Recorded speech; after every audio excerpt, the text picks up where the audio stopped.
एक बार एक साधक के भीतर जिज्ञासा उठी कि आखिर ये जीवन में विपरीत परिस्थितियां, ये संघर्ष उत्पन्न ही क्यों होते हैं और ये परीक्षाएं आती ही क्यों हैं और बार बार वैसी ही परिस्थितियों और वैसी ही परीक्षाओं से क्यों गुजरना पड़ता है।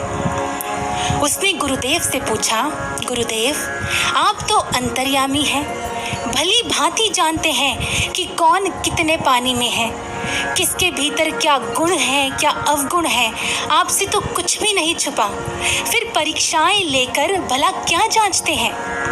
इस पर गुरुदेव उत्तर देते हैं, हम तो सब जानते ही हैं, परीक्षाओं द्वारा आपको जनाते हैं कि आप किस स्तर पर हैं, किस अवस्था पर हैं, ताकि आप स्वयं पर कार्य कर सकें। जी हाँ सज्जनों, जीवन में ये संघर्ष, ये विषम परिस्थितियाँ, ये परीक्षाएं एक साधक के जीवन में अवसर होती है खुद को जांचने का, परखने का, सेल्फ एनालिसिस करने का, ताकि वो ये स्वयं जान सके कि जो गुण उसके भीतर विकसित होने चाहिए थे क्या हो गए, गुरु के जिन आदर्शों को धारण करना था क्या कर लिया, और कौन कौन से अवगुण अभी शेष हैं जिन्हें निकाल बाहर करना होगा। आगे गुरुदेव कहते हैं, उन्नति वही करता है जो आत्मनिरीक्षण करता रहता है।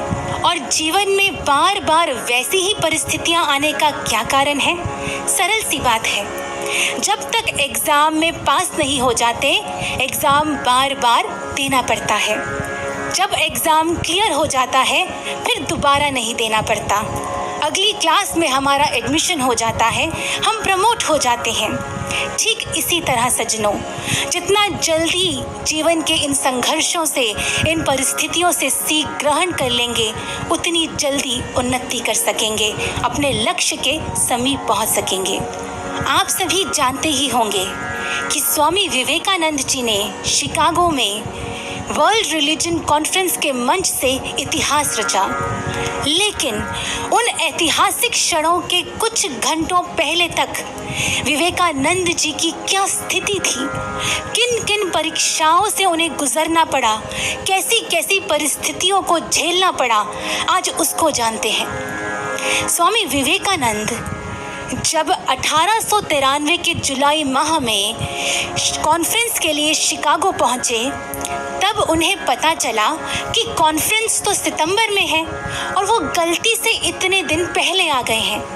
इतना ही नहीं, उन्हें कॉन्फ्रेंस में तब तक प्रवेश नहीं मिलेगा, उन्हें तब तक डेलीगेट नहीं माना जाएगा जब तक उनके पास उपयुक्त डॉक्यूमेंट्स ना हो। इन दोनों ही बातों ने विवेकानंद जी को हिला कर रख दिया। इतने यत्नों के बाद, इतने लोगों की कोशिशों के बाद, जिस स्वप्न को लेकर वो इतनी दूर यात्रा करके शिकागो पहुंचे थे, वो स्वप्न उन्हें बिखरता हुआ दिखाई दे रहा था।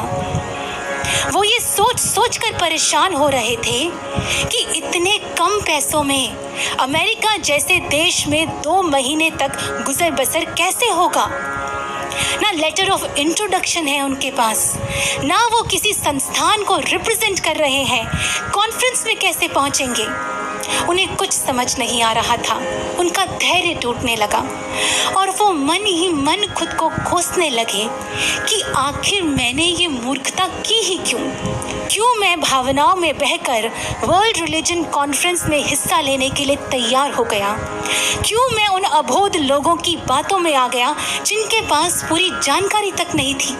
खैर, जैसे तैसे दिन बीतने लगे, लेकिन अभी 2 हफ्ते भी नहीं हुए थे कि स्वामी विवेकानंद जी का पर्स लगभग खाली हो चुका था।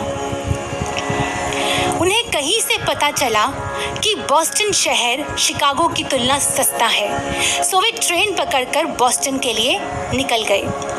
ट्रेन में उनकी मुलाकात मिस सैनबॉर्न से हुई, जो बॉस्टन शहर की निवासी थी। मिस सैनबॉर्न स्वामी विवेकानंद जी के विचारों से बहुत प्रभावित हुई और उन्हें अपने घर रहने के लिए आमंत्रित कर दिया। मिस सैनबॉर्न के यहाँ उनके कई रिश्तेदार और मित्र अक्सर स्वामी विवेकानंद जी से मिलने आया करते, लेकिन उनमें से अधिकतर ने विवेकानंद जी के भगवा वस्त्रों का मजाक उड़ाया। कई लोगों ने अटपटे सवाल किए और कुछ ने तो विरोध तक किया। पहल तो स्वामी विवेकानंद जी को बुरा लगा, लेकिन फिर वो इसे नजरअंदाज करने लगे और अपने लक्ष्य पर केंद्रित हो गए। बॉस्टन में ही उनकी मुलाकात हार्वर्ड यूनिवर्सिटी के प्रोफेसर जे.एच. राइट से हुई। जे.एच. राइट घंटों विवेकानंद जी के साथ विभिन्न विषयों पर चर्चा करते। वो उनके ज्ञान और उनके विचारों से बहुत प्रभावित हुए थे। इसीलिए जब विवेकानंद जी का शिकागो वापसी लौटने का समय नज़दीक आया तो उन्होंने स्वामी जी को शिकागो वापसी का ट्रेन का टिकट खरीद कर दिया और साथ ही पार्लियामेंट ऑफ रिलीजन्स के कार्यालय में पदाधिकारी और उनके मित्र डॉक्टर बारो के नाम एक पत्र भी लिख कर दिया ताकि विवेकानंद जी शिकागो में सुखपूर्वक निवास कर सकें और कॉन्फ्रेंस में हिस्सा ले सकें। कॉन्फ्रेंस से कुछ 2-3 दिन पहले विवेकानंद जी शिकागो के लिए निकल गए। इस बार ट्रेन में उनकी मुलाकात एक बिजनेसमैन से हुई। उन्होंने विवेकानंद जी को भरोसा दिलवाया कि वो डॉक्टर बारो को जानते हैं और उनके घर उन्हें आराम से पहुंचा देंगे। लेकिन शिकागो के स्टेशन पर पहुंचने के बाद वो बिजनेसमैन जल्दबाजी में विवेकानंद जी को बिना कुछ बताए ही वहां से चला गया। अब विवेकानंद जी अपना सामान और अपनी जेब खंगालने लगे। वो पत्र ढूंढने लगे जो प्रोफेसर जे.एच. राइट ने उन्हें दिया था, जिस पर डॉक्टर बारो का एड्रेस, उनका पता लिखा हुआ था। परीक्षा और संघर्ष अभी बाकी था। बहुत खोजने पर भी उन्हें वो पत्र नहीं मिला। वो पत्र उनसे गुम चुका था। पता उन्हें याद नहीं था। अब उन्हें कुछ नहीं मालूम था कि उन्हें कहाँ जाना है। He was lost। स्टेशन के पास कुछ घर दिखाई दिए। जब वो वहाँ पहुँचे मदद के लिए तो पता चला कि वहाँ जर्मन्स रहते हैं जो उनकी कोई बात नहीं समझ सके। सूरज ढल रहा था, सर्दी बढ़ रही थी और विवेकानंद जी के पास कोई ठिकाना नहीं था। भूख और थकन उनके इरादों को चुनौती दे रही थी। उस सर्द रात में विवेकानंद जी काफी देर सड़क पर इधर उधर घूमते रहे और अंत में जब कोई ठिकाना समझ नहीं आया तो उन्होंने सूखे कागजों से भरे एक बड़े वेस्ट बॉक्स में सारी रात बिताई। अगली सुबह भूख के कहर ने विवश कर दिया और वो घर घर जाकर भोजन की गुहार करने लगे। जिस स्थान पर विवेकानंद जी थे वहाँ आसपास बहुत से समृद्ध लोगों के घर थे। उन्होंने कई घरों के दरवाजे खटखटाए, लेकिन उनमें से अधिकतर ने उनके भगवा वस्त्रों को देखकर उन्हें धुतकार दिया या अपशब्द कहकर मुंह पर दरवाजा बंद कर दिया। जब कहीं से कोई मदद नहीं मिली तो वो थक हार कर सड़क के किनारे आकर बैठ गए और ईश्वर इच्छा पर छोड़ दिया। नियति का खेल देखिए सज्जनों। कुछ घंटों बाद जिनके स्पीच से पूरा विश्व हिलने वाला था वो दर दर भोजन मांगने के लिए विवश थे। वस्तु की धार को तेज करने के लिए उसे सान के पत्थर की यानी ग्राइंडस्टोन की खुरदरी सतह पर रगड़ा जाता है। सान के पत्थर का खुरदरापन ही धार को तेज करता है। विषम से विषम परिस्थितियां ही एक साधक को मानसिक और आत्मिक स्तर पर प्रखर बनाती हैं। उसके भीतर ऐसे पराक्रम को जीवंत करती हैं कि फिर कोई भी लक्ष्य उसके लिए अभेद्य नहीं रह जाता। जब स्वामी विवेकानंद जी भीतर से स्थिर हो गए, जब उन्होंने समर्पण कर दिया, तब एक चमत्कार हुआ। कुछ देर बाद पास ही के एक आलीशान महल जैसे घर का दरवाजा खुला और वहां से शाही पहनावे में एक महिला बाहर आई। वो विवेकानंद जी के पास आकर पूछती हैं, क्या आप पार्लियामेंट ऑफ रिलीजन्स में हिस्सा लेने आए हैं? जैसे ही स्वामी विवेकानंद जी ने यह सुना तो वह हैरानी भरी दृष्टि से उन महिला की ओर देखने लगे।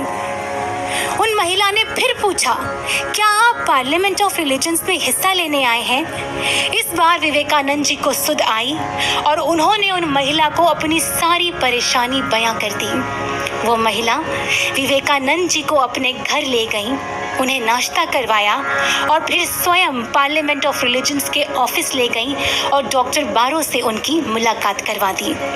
इसके बाद जो हुआ सज्जनों, उसे दुनिया जानती है। एक गरीब गुलाम देश से आए 30 वर्षीय युवा सन्यासी ने जब बोलना शुरू किया था तो अमीर स्वतंत्र अमेरिका ने मंत्रमुग्ध होकर सुना था। इतने प्रभावित हुए थे वहां के लोग कि वहां की अखबार पायनियर में छपा था, America should request India to send more swamis like Vivekananda to preach in America. उस दिन के बाद विवेकानंद जी को कई लेक्चर्स के लिए इनविटेशन मिली, उन्हें बहुत आदर सत्कार मिला।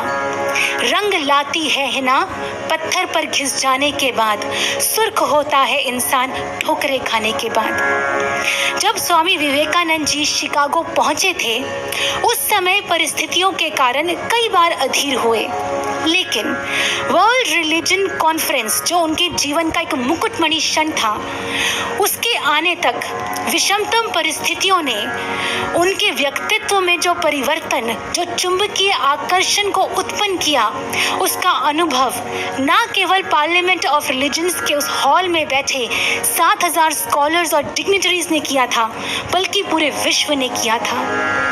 जो पहले 5 शब्द उन्होंने कहे थे, they were simple 5 words, sisters and brothers of America। लेकिन उनके इन शब्दों ने वहां बैठे लोगों के हृदयों को इस तरह स्पंदित किया कि वो स्वतः ही तालियां बजाने के लिए विवश हो गए और पूरे 2 मिनट तक तालियां बजाते रहे। आज तक उन शब्दों की, उन तालियों की गूंज हमारे हृदयों को स्पंदित करती है। साधकों, हमारे जीवन में जब विषम परिस्थितियां आती हैं, जो संघर्ष आते हैं, वो हमें तोड़ने या डराने नहीं आते, वो हमें कुछ सिखाने आते हैं, हमारे व्यक्तित्व को निखारने आते हैं, हमें संवारने आते हैं। जो साधक इन परिस्थितियों से निकल जाया करते हैं, वो इतिहास रच दिया करते हैं। फिर वो जो करते हैं, सफलता उनके कदम चूमती है।